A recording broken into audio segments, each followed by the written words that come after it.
on the show, you did kind of talk about that you didn't appreciate his sort of comments, but I was sort of wondering, do you look back and have you changed your opinion on that at all? Or do you still think that he was sort of too harsh and everything? No, he was an asshole. He literally said, "I don't like your style," early on. And I'm like, well, what do I do with that? He was very mean to me. But something clicked in Mimi's head, and Mimi was just like, and there was no backing down after that moment. And yeah, well, actually another regret is that when Chad yelled at me, which is bad when Chad yells at you, to go get my partner who had walked off the set, that going outside in that terrible lighting.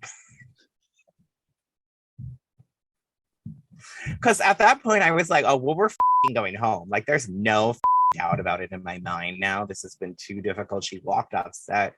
It's happening. Do you genuinely regret doing it? Like, if you could go back in time, would you not do it? Or do you still see it as like an opportunity that you're glad you did?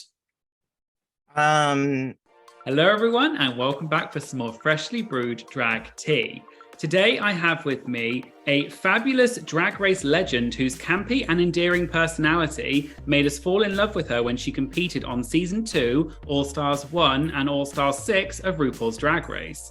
I'm super excited for you all to get to know her better and learn more about her amazing journey in drag. We'll of course be talking all things Drag Race, and I'll be asking some of the amazing questions that you all sent in. Please join me in welcoming the Drag Race icon and the star of the new show, The Dish, the sensational Pandora Boxx. Oh my God, the crowd goes wild. Thank you. It was a very flattering intro, and I appreciate that. So thank you. I think it's very fitting for someone of your stature. Well, also you said nice things about me being on All Stars 1, which I was like, all right, well, thank you. But I appreciate it. I am fascinated by All Stars 1. Like, we'll get into it, but like, I am so fascinated by All Stars 1. I spoke the name out loud, and we all agreed. We have an unspoken agreement to never talk about All Stars 1. Everyone that was on All Stars 1. Well, I hope we can break that for this interview, because I think I think All Stars 1 is one of those seasons that it was a bit chaotic and stuff, but I think it was really fascinating. So I'd love to hear your insight. We can obviously sort of get into that a little bit later, but yeah. I opened the Pandora's box on it already, so you can't put it back now. I can't do it because I did it to myself. I love the accent. I know it's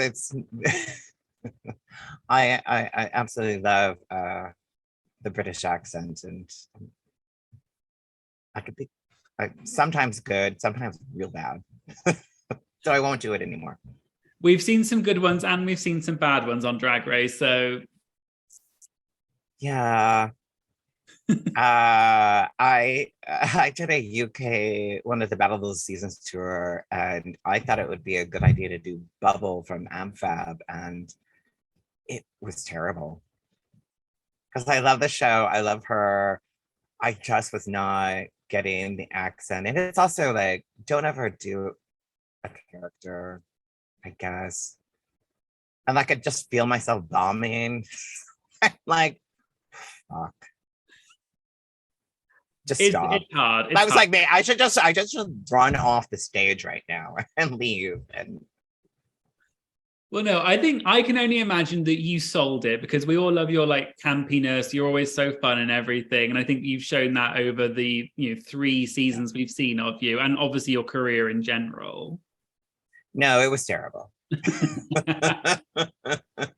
And also I was like, I realized that the crowd was so much younger, so they didn't really know Absolute Fabulous as much as I do, and as much as I loved it. And it was just like, should I just die? Like, should I just make a heart attack on here? Which is also like in All Star 6, where I was like, I think I should just die. I think I should just pass out, fall on this floor and pass. But I was like, it is very hard concrete. And I think I'm really gonna injure myself if I do it. Well, we're very glad you didn't, although I'm sure you would have found another way to show your fabulousness and steal the limelight as you always do. So I'd love to sort of, obviously we've sort of said about Drag Race and everything. Yeah. I'd love if we could sort of start first with how you got into drag. 'Cause I'm sure a lot of people would love to sort of hear about where that came from and where Pandora Boxx comes from. Well, if anyone is to blame, it's my friend Darian Lake, because she's the reason. So no, anyone that doesn't like me, you can blame her. That's yeah, I didn't know what drag was. Any kind of drag thing was kind of made fun of on television and anything. And I met Darian Lake out of drag, and my boyfriend at the time, roll my eyes, introduced me. And some people don't know is that Darien Lake was the name of an amusement park near Rochester, New York. And so sometimes like people lose that reference. And so I met her, I thought, oh God, I thought it was a lesbian. I don't know. Oh God, did I say it? I just thought she was a lesbian. I didn't know. I'm just very new. And my boyfriend was like, this is Darien Lake. And I'm like, that is so mean. Like, why do they have, why this big girl, they gave her a nickname after a theme park? Like, that's horrible. Then I saw her perform and I went, wait, she's lip syncing songs and people are giving her money. I do this in my bedroom. This is what I want to do. I need to do this right now. So that's the start of it all. That's an interesting story. Bad makeup or no makeup. Really. I've seen some pictures. I was like, oh, girl. And in Rochester, New York, where I started, there were 2 wig shops in town, and the only place you could get wigs. One would charge you double because they ripped off every drag queen. And the other one, they were very nice, but they really didn't have any blonde wigs. No, it was interesting to hear. And like, obviously, like Darien Lake, I mean, obviously, she was on Drag Race, but she's a legend as well. Like, I loved her. She was so fun. And it was interesting to hear that she was part of sort of your journey into drag and the reason you kind of got into it. Yeah, I mean, she is the reason. And then we became roommates. We used to tell people lovers because it just made people giggle. But no, yeah, we lived together. She would do like my eye makeup for a long time until she started doing it like this, making that face. And I'm like, I should learn how to do my own makeup. Which at the time is very like, it was very much about female impersonation, not really drag. Yeah, I guess drag has really evolved and it's kind of become something quite different to what maybe originally the idea of it was, or what people's perception of it was. Yeah, I mean, I think it was always there, the difference, but me getting into the scene, it was very much about pageants. Like if you didn't enter a pageant, if you didn't do this, nobody knew who you were. And it was very about female presenting and yeah, so and I was fine. I liked that. I did many pageants. I won a lot of pageants, which people are always like, wait, you did it? Yeah, I did it. And then there was a queen, Ambrosia Salad, who lived in Rochester. And she did kind of crazy makeup. Well, crazy, like not that crazy, but it was like just wild kind of makeup. And she was more like a drag queen, like had a little essence of divine and different things. And people loved her. And it was great. It was great for me to see a different form of drag. And I remember telling her too, I was like, God, I wish I did that kind of drag. Now I'm always worried about my weight, and, how pretty I look, and what straight guy wants to me in the audience. Well, you look fabulous, that's all I can say. You always do. Interesting to hear kind of like that part of it. And one, because also someone else from Rochester, I believe, is Mrs. Kasha Davis. No, I'm kidding. She is, but Kasha moved there. I don't remember what, she wasn't there when I first started doing drag. She lived in Scranton. She was married to a woman. Like her story is, her backstory is very good. But I was a bartender at a bar, and that's when I first met Kasha before she started doing drag. And then she started doing drag, and I did like this little. I went back to college and I did a sketch comedy show because this professor liked me, and I did really well in his class, like a video editing class, and he offered me an independent study. He's like, well, what would you want to do? I'm like, I want to create a sketch comedy show. So we did, and I used Kasha in it, and because she would post these recipes online, like she would write them, and I read them, and I was like, this needs to be a video. So we made a video called Kasha's Balls of Love. That's what it was called, and it was just her recipe of doing it. And at the time she was drinking. So the whole thing is that she's getting drunk. She's like a housewife, and she's making terrible recipes, and still funny. But now she is sober, which is great, and for several years, and it's still funny because sometimes I'm like, am I funny if I'm not drinking? But yeah, we became really good friends and did those videos together. And then I made a short movie about her. Called Mrs. Kasha Davis, Life of an International Celebrity Housewife. Because she always makes a joke, I'm international because I did that one gig in Canada. I just love the character of Kasha, and I really felt like I could play into this and I could make a faux documentary about it, and it would be really funny, and also just do it with all my friends and make this, and we did, and it was fun. I love Kasha. I actually interviewed her on my channel not that long ago, and she talked about you and Darian, saying that like that's how she kind of got involved, and she talked about the show that you did and the recipes, and I watched a few of the clips. It was really funny. Yeah, because she kind of like, she was always like, I don't know, when you're locally famous, I guess I can say it, like, and just known, and I had done drag for so long, and we had worked at a club called Club Marcella in Rochester, and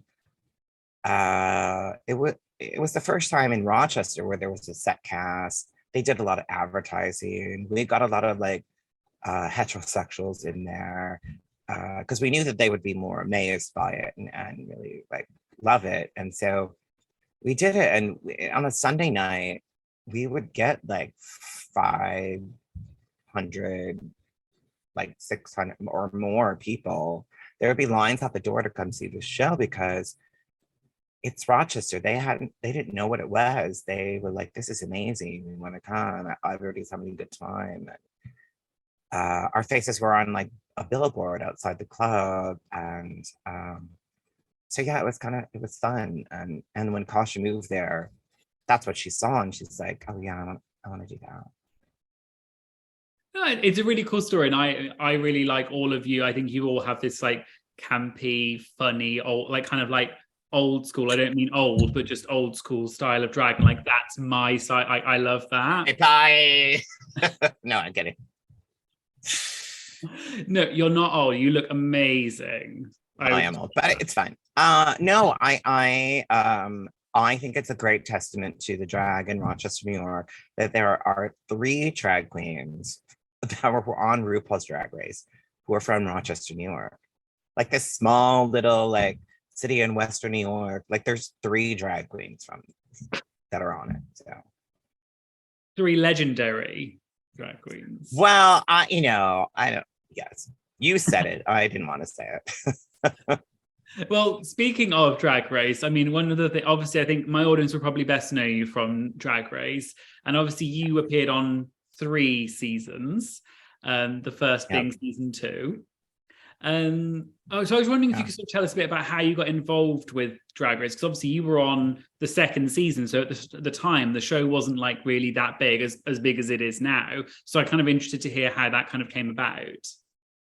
Well, I was working at a TV station in Rochester, New York, editing videos and commercials and doing all that. And there's a lot of downtime, especially anyone that edits videos, especially then, because it's like a decade ago. Like a rendering process it was a long time. So you sit and you do it, and you're working with high, I don't know, I can't even think, high-end like footage, like, so it takes a while. And I'm surfing, God, now I sound really old. I'm surfing the internet. No, and it came up somewhere where I saw RuPaul had a new show. Big fan of RuPaul, loved her. And it was a reality competition show for drag queens. And I went, yes. And I read it. I saw the post and I said, I really did think in my heart, I'm supposed to be on this. And so they had like a lot of online audition things too. And so I did like a lot of the online videos and posted things. And then I didn't clearly get on season 1. So I watched it and I hated it only because I was bitter. And then I watched it. I was like, no, they have to get, this is great. This is amazing. I hope that it gets a season 2. When I got a season 2, I'm like, I am getting on this show. And so I made a really good audition video. And I always hate talking good about myself. I feel like I'm bragging or having like a huge ego, but the casting company, when we were at the premiere party here in LA, 2 people from the casting company came up individually and told me that my audition video was the best audition video that they had ever seen for any show they ever cast. And I was like, yeah, because I knew what I was doing. And I was like, I know what they want to see. And I know how to edit videos and make a thing. And I'm getting on this goddamn show. And I did. And it's a process, because you do a lot of phone interviews, you do a lot of things. And Kasha was very frustrated because Kasha tried many years to get on it and couldn't really, didn't till like, I think season 7. But my advice to her too was, I was like, just so you know, every time you're on a phone call, every time you're there, that's part of the process. Because she did say at one point, she did an interview and she was like, oh God, I just wasn't into it. I don't know what was going on with her or whatever. And I'm like, that's part of it. Like, it's literally like your every single phone call you make. Like, everything is part of this audition process. So. And I also, am I rambling? I remember driving to work and I had like this 9-to-5 job, which drag in Rochester wasn't really going anywhere. And I went back to school. I got a degree. I was working at a TV station. And then I was like, God, you know what? 9-to-5 is just not, I'm not feeling this. And when the show came up, I was like, oh, this is it. I think this is the key here. And then, season 1 didn't happen. And then season 2, I was like, I remember turning down, I was taking a left turn. I'm sitting at this light. And I said to myself, what is the plan B if, this doesn't work out? Because I was like, I really am going to have to stop doing drag at this point, because it's just not fun. It's not going anywhere. There's not a lot of shows. And I sat there and the light turned green and I said, there is no plan B. I turned down the road. And then shortly after I started getting calls for Drag Race. Wow, so you had an epiphany at a traffic light. That's quite cool. I did. Like, it really, like, it always, I will never forget it, because I really was like, no, no, I don't need a plan B. Well, I mean, you proved that because, I mean, you walked in the door season 2, and I actually did a fun fact about this on my Instagram once, but you coined the first ever like entrance line. You were the one that first started that. Yeah, I mean, maybe it's your Instagram that I saw. I didn't know that I actually was. I was like second to last to go into the room. And also you could go back and watch, they play like circus music when I come in. Hey, fake lady! I'm Pandora Boxx and I'm 30 years old. Hey girls! Hi, Tubi. I'm Pandora. Because everybody literally looks like a woman that works at Mac. And I come in and I'm like, hey, fake ladies. And I'm wearing like a pink tutu. And I look around, I'm like, oh God, okay. So I knew comedy would be my in to get in the show, but I'm like, oh no, I'm the clown. Because everyone else is just like this real woman. We're all real women. God.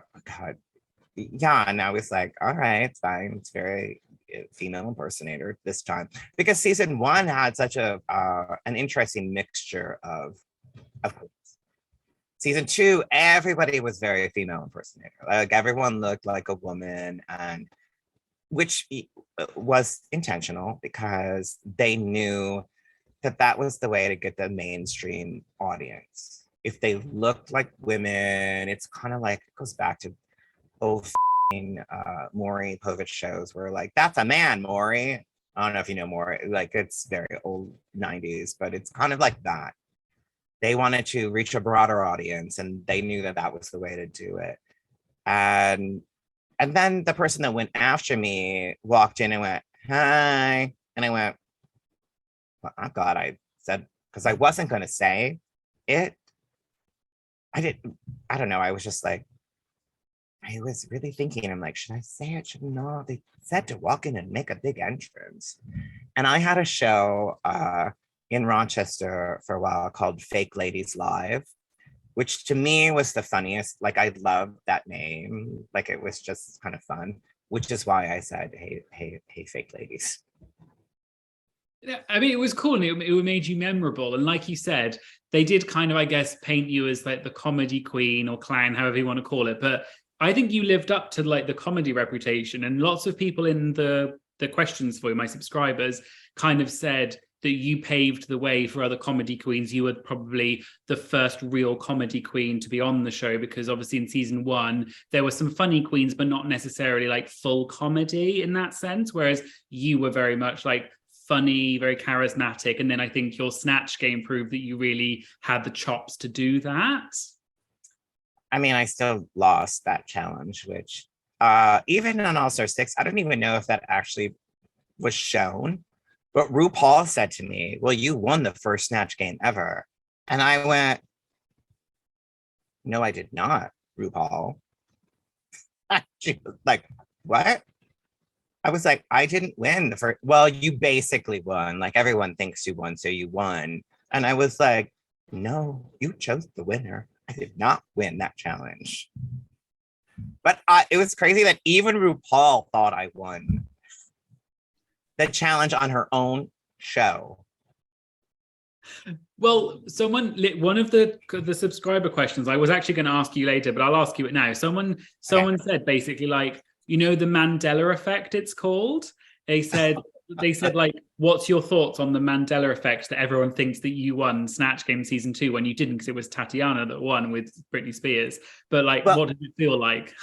Oh no, I can tell you exactly what I felt like, because I definitely did not win, and I was really and not that Tatiana, like her Britney was amazing. Her Britney was really good, and when I'm in there, I was like this.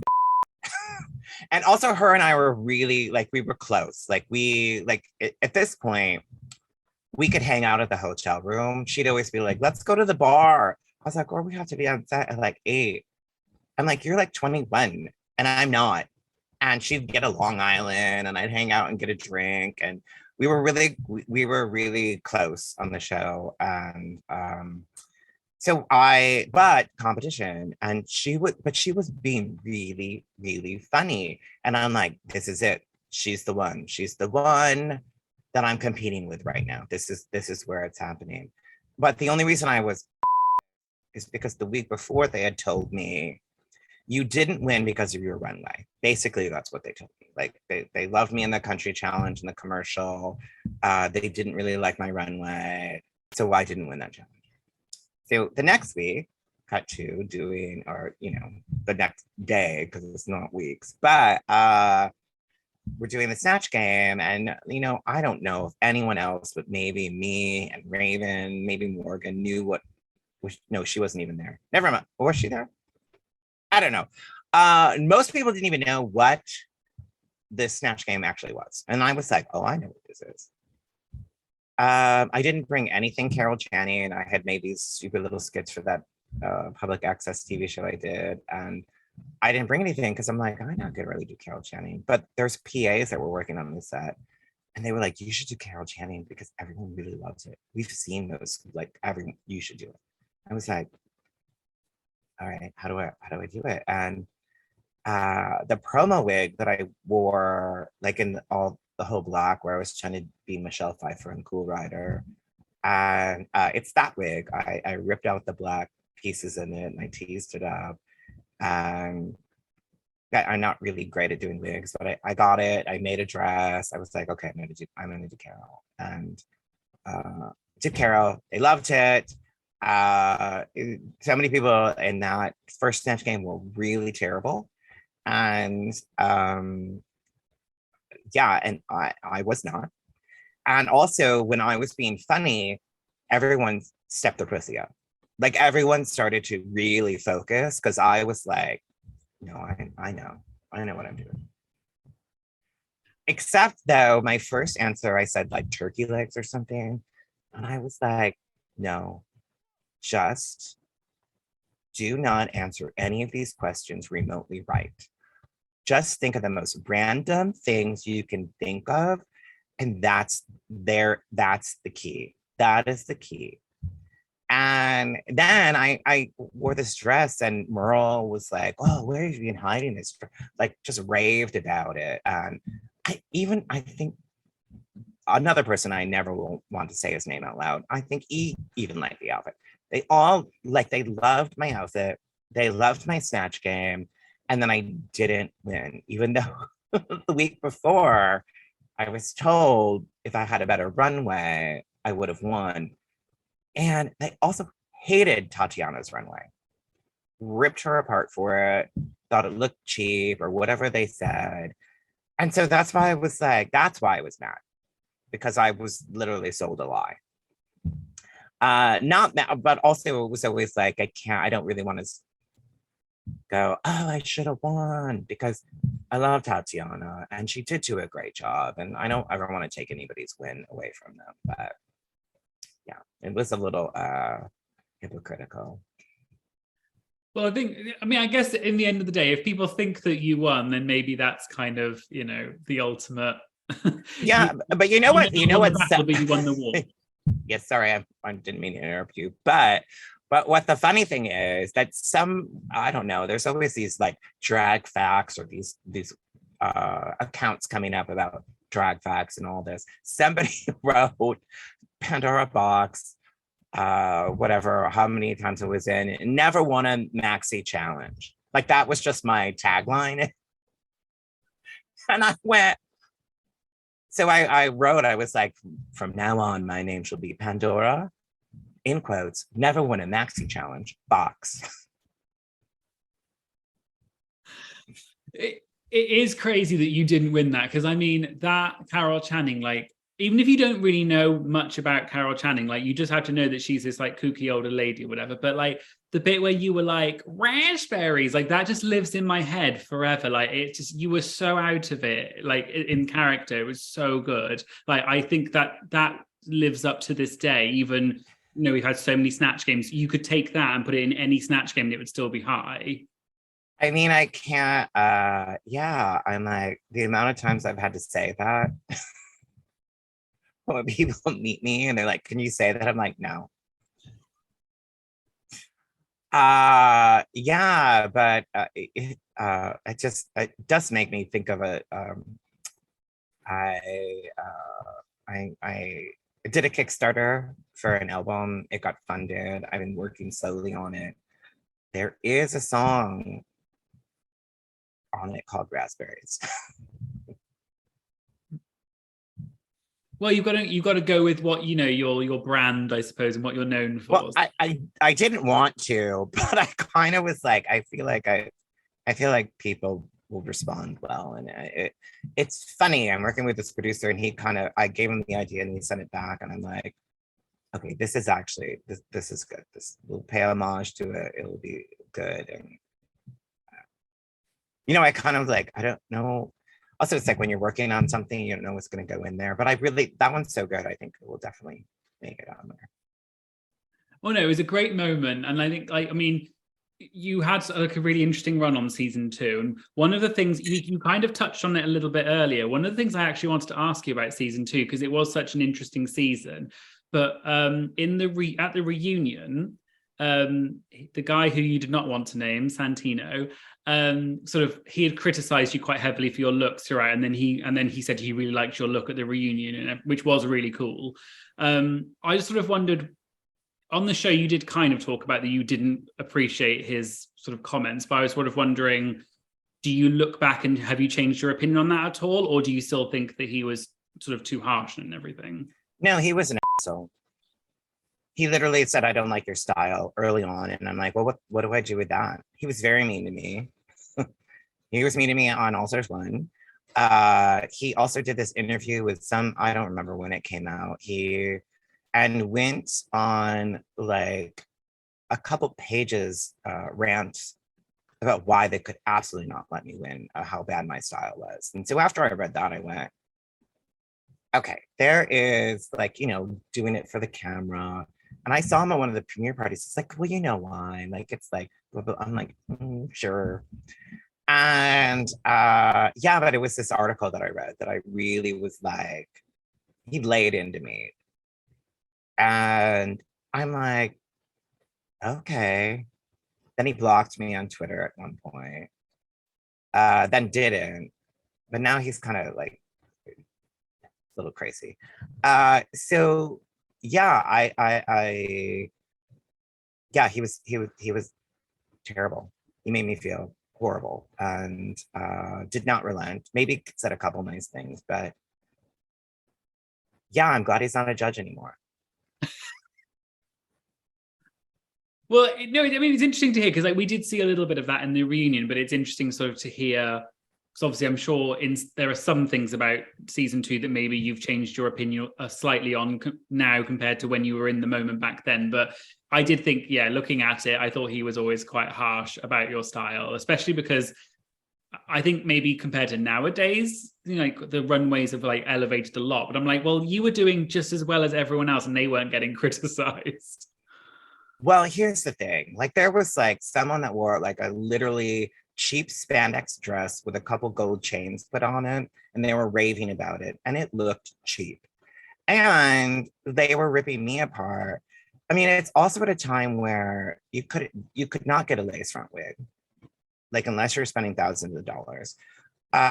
You couldn't. There's very limited. Like now, there's like a whole industry around drag. Like you can get wigs, you can get lace front wigs. You can get costumes made from everybody. And I was just in Rochester. I made costumes. I could make them.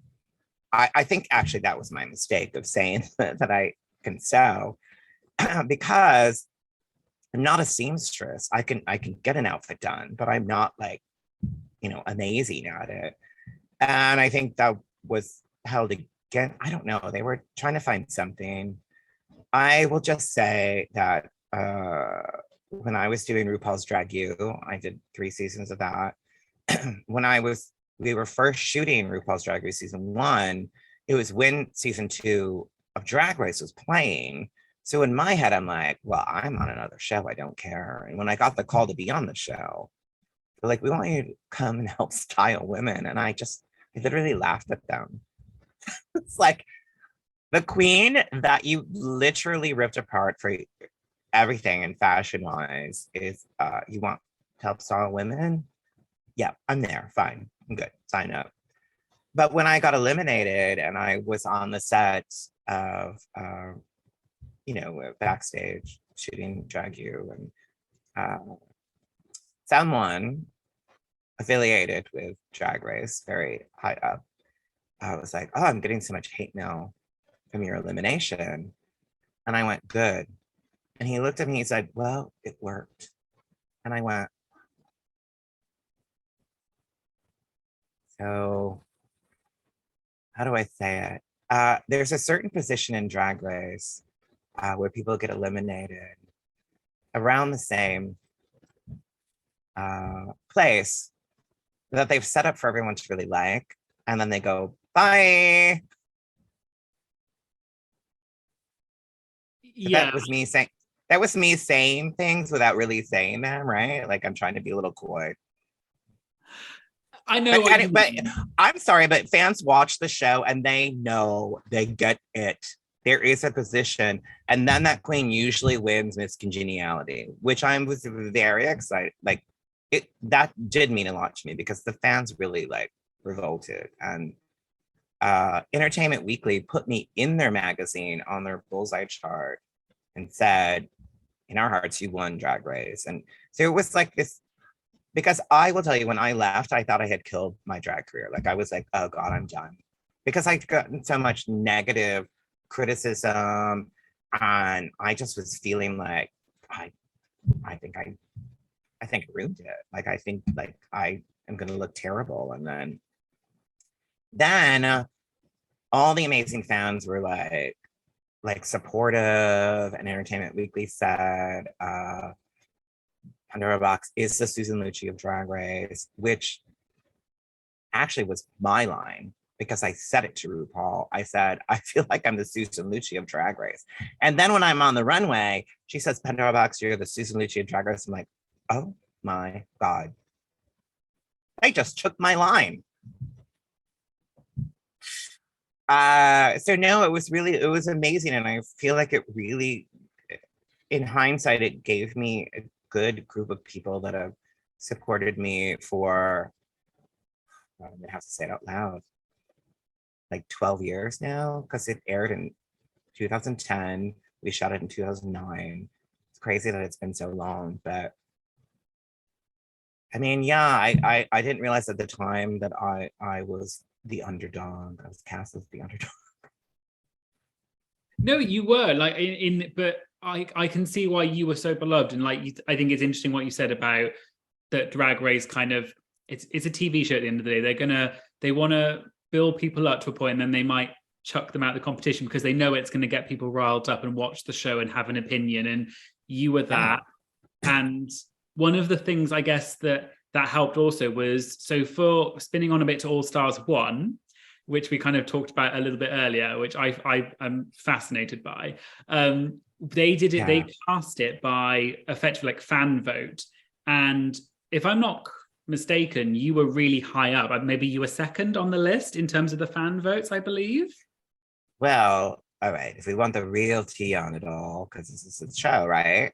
I can tell you, I was #1 in the vote for almost the entire run of it. And I didn't even know there was a vote. We did like these Drag Race cruises, and I was in Sharon Needles in Alaska's room because I actually helped shoot Alaska's audition video for season 5. So I was like, hey, I can shoot, I can help you, like, I'll do it. So we're there, and we all had the same manager at the time, and he had called the room, and he was talking to Sharon, and he said, they're doing this vote online for like All Stars and who needs to be on it. And she's like, you're first in this vote. And I went, what? Huh? And I was first for a very long time. And then it was when season 4 was airing, and when Sharon got mega popular, she took over. She moved over into the first place position. But, and I'll say it because people were mean to me about it, but The thing is that I was already contacted by them at some point, and I was already on the show. That I had to say that, we just have to go with these votes and do whatever. But I was already cast on the show without the vote. But then they had Sharon make this video that said, "Oh, I'm going to pass it off to Pandora," and I was like, that sounds horrible. It sounds like that's the only reason I made it on the show when I already know I'm on the show. Like, couldn't you just say, I'm going to step out because I just won? And I was really mad because I was like, well, now it's, how this is going to look for me. Like, it's just like, oh, well, you should be very grateful because Sharon gave you the spot. That's not how television works. That's not how television works. That's not how voting works. That's not how anything works. Like, it's just like, but then I think it was very flattering for people to be voting for me. Like I was in that position for so long, and I was very, very flattered and thankful that people were still mad and heated about my elimination, that they would vote me on. And then I wish I had not even gone on the show.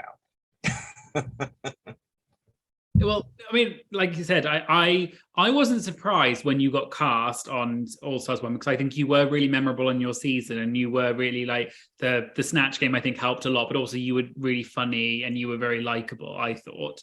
So I wasn't surprised but I did think when they kind of phrased it in like, oh, I'm passing it off to Pandora, I was like, well, Pandora deserved it anyway, but that's a separate story. Yeah, no, I was really mad about that. And it's not like not mad at her. I was just like, that's what they had her say. I just was like, yeah, no, not happy. No, I can understand. And so going on to All Stars 1, you kind of said you kind of regret doing it a little bit.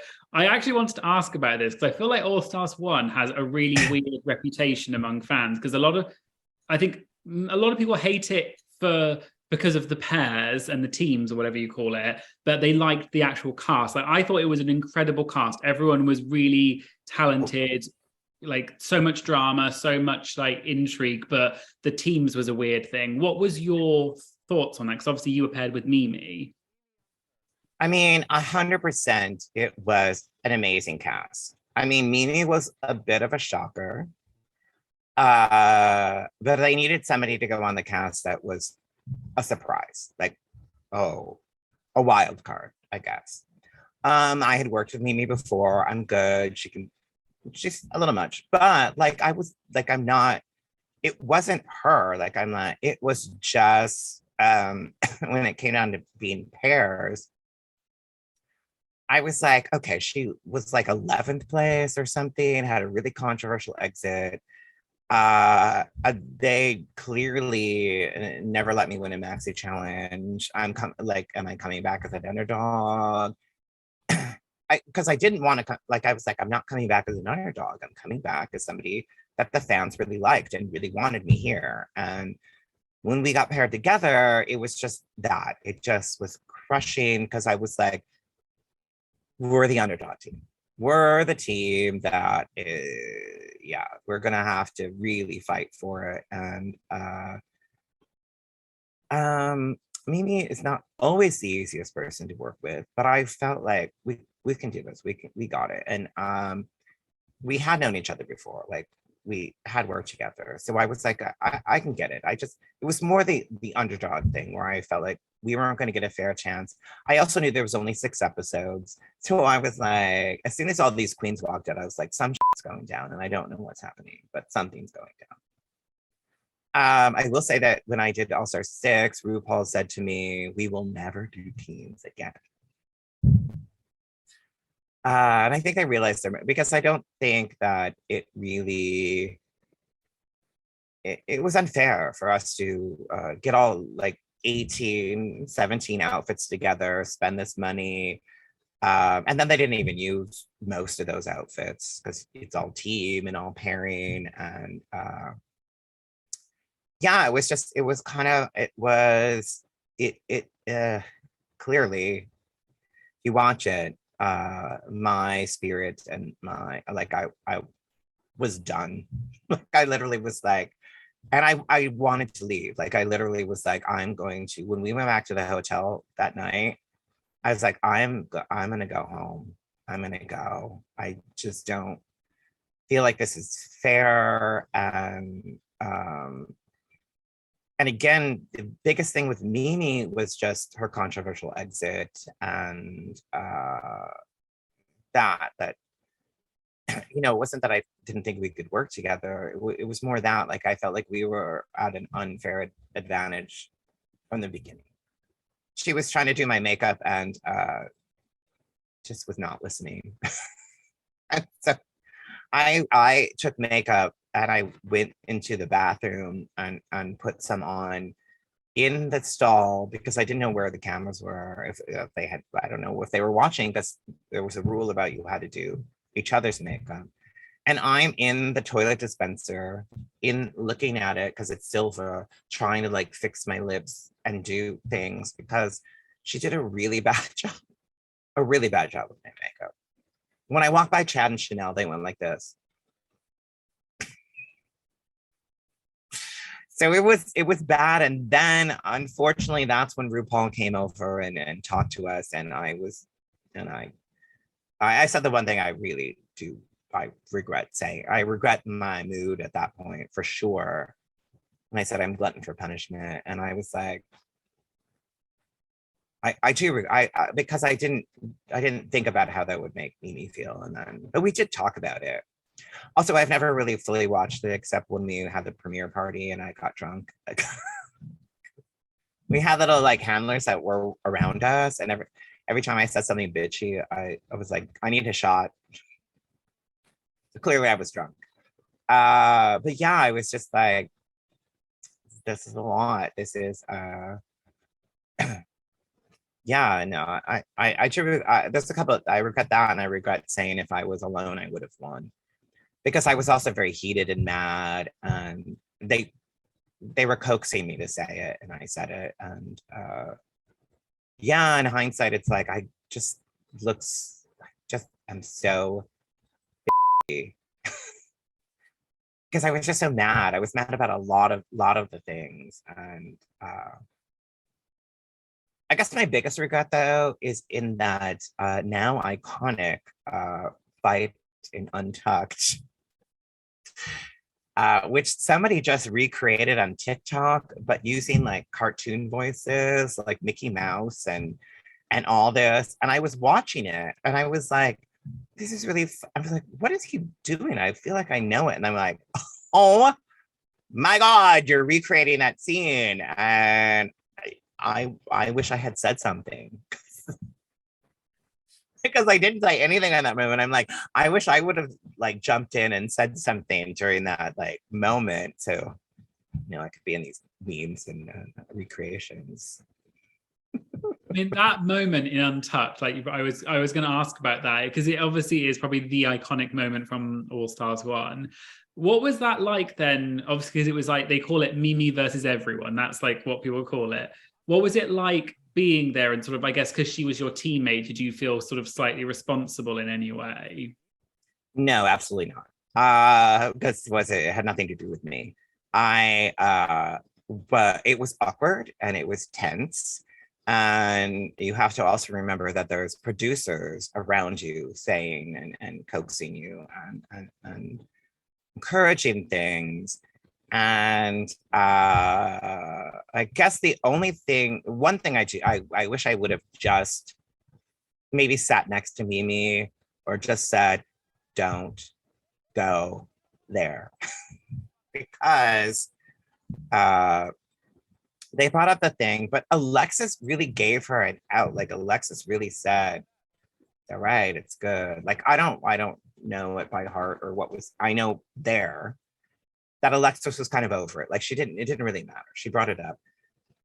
But something clicked in Mimi's head, and Mimi was just like, and there was no backing down after that moment. And yeah, well, actually, another regret is that when Chad yelled at me, which is bad when Chad yells at you, to go get my partner who had walked off the set, that going outside in that terrible lighting. Because at that point I was like, oh, well, we're going home. Like, there's no doubt about it in my mind now. This has been too difficult. She walked off set. It's happening. And yeah, so it was very tense. And I was very over it. Like, I was very over all of it.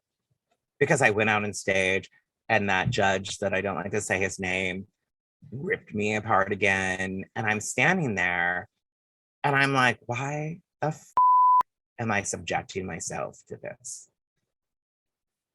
And I always, like, for me, sometimes when drag queens speak back to the judges and say things, they sound really, really bitchy and entitled. And I was like, I don't want to do that. I'm just going to go, because I'm. But Michelle asked me, because we'd actually worked together and done tours, and she actually knows me and could see something. And I said it. I was like, I just feel like I'm right back where I started, and I don't know what else I said. And I also don't know what's in the show. Like, I just know, like, literally have not watched the full episode, and I will never watch it, and will never watch it again. But if somebody on TikTok wants to do like Mickey Mouse voices and all that and recreate the scene, I can watch the scene. But yeah, like, yeah, it was a bad place. It was not. Also, I think for me too, it was like, we had just done Drag U, we had just finished. I've been like traveling, touring, so I was like just mentally, physically exhausted, and then have to go back in here and then thrown for a loop because it's teams, and just kind of over it, and then trying to struggle through and get it done and do well. And a lot of people said, hey, you gave up, and I was like, I had my tongue in Mimi Iron First mouth during our photo shoot challenge, so we made out. Like, that's not giving up, that is going full force. Well, so because I thought, yeah, you've seemed, I will say, like, when I watched it, I felt bad for you because you seemed quite, I couldn't tell whether it was because you didn't like Mimi or whether it was just you felt bad about being in the teams, but you did come across as being slightly resigned to the fact, like, in that sense, which I can understand. Do you genuinely regret doing it? Like, if you could go back in time, would you not do it? Or do you still see it as like an opportunity that you're glad you did? Well, to say something else too, it was not Mimi personally. Like, we did get along. It was her controversial nature and her being on the show, and it being a shock because someone else was supposed to be on the show and they were not, Willem, and she was on. And so it was, yeah, it was more that. And then the teams, no one liked the teams. And I think it's Alexis. Even I think Alexis was like ready to walk out too. Like, I think I saw an interview with her. I mean, no one was excited for the team.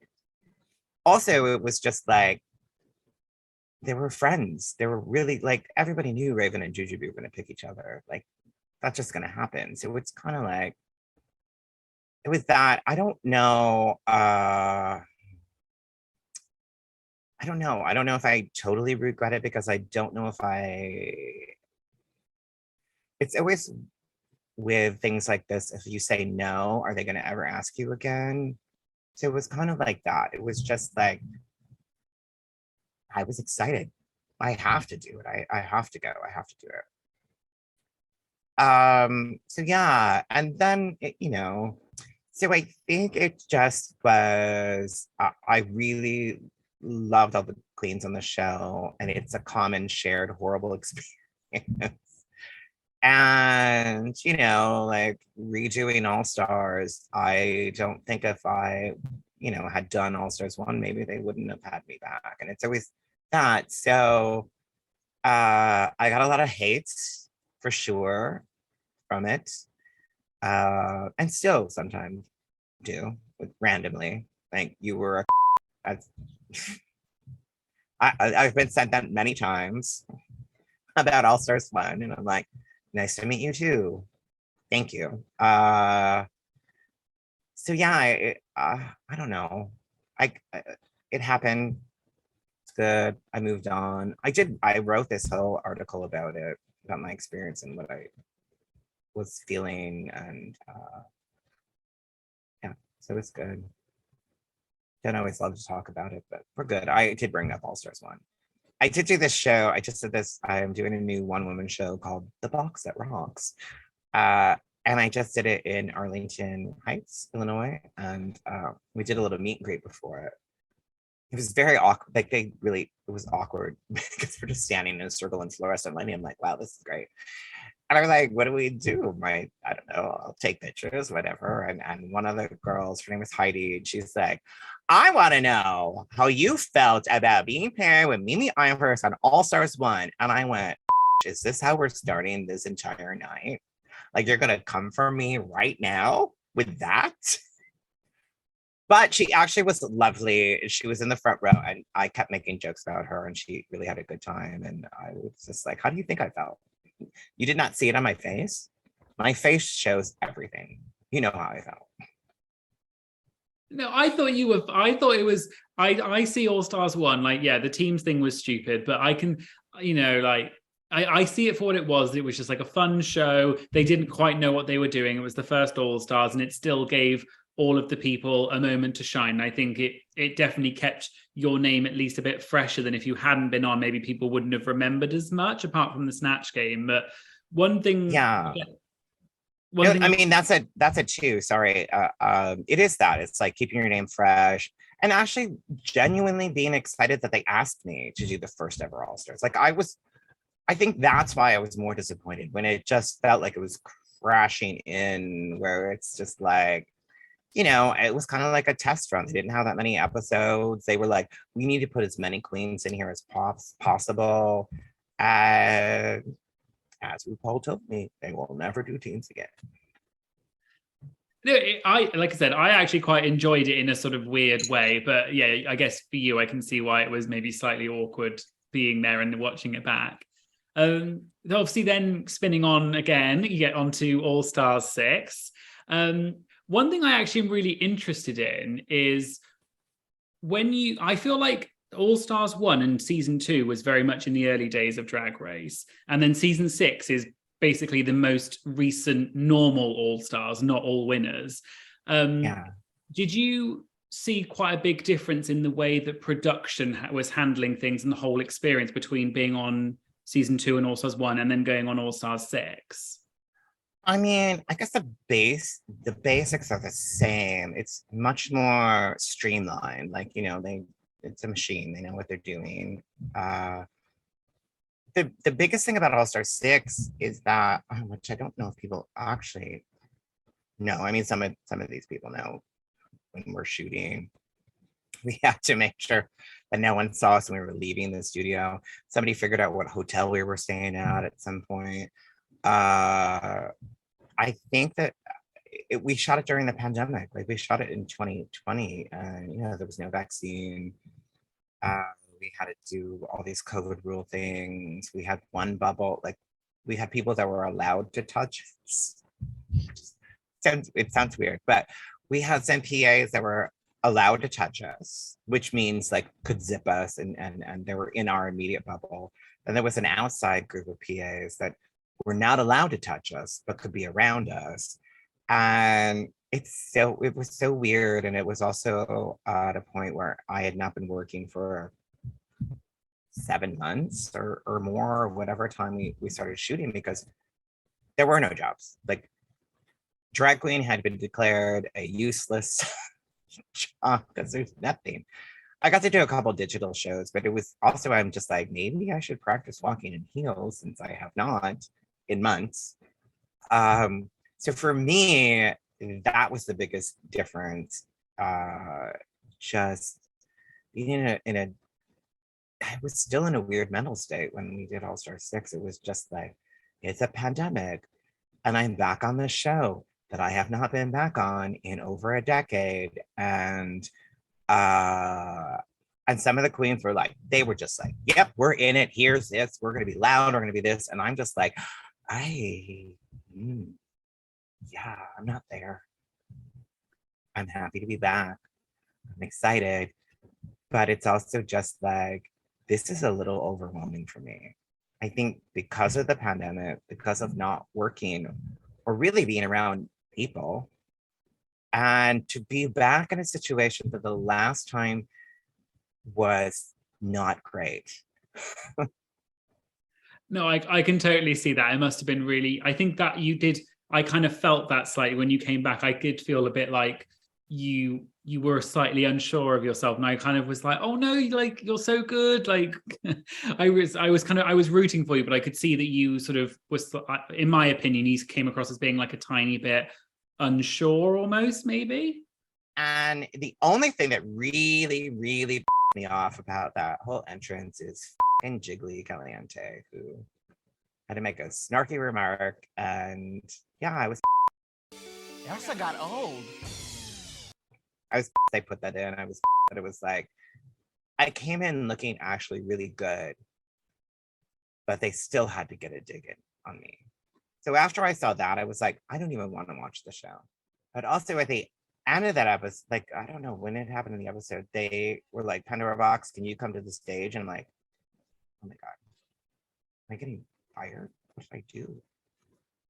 I'm standing on the main stage, all the lights are off, and I'm just standing there and no one's there. And I'm like, the just happened?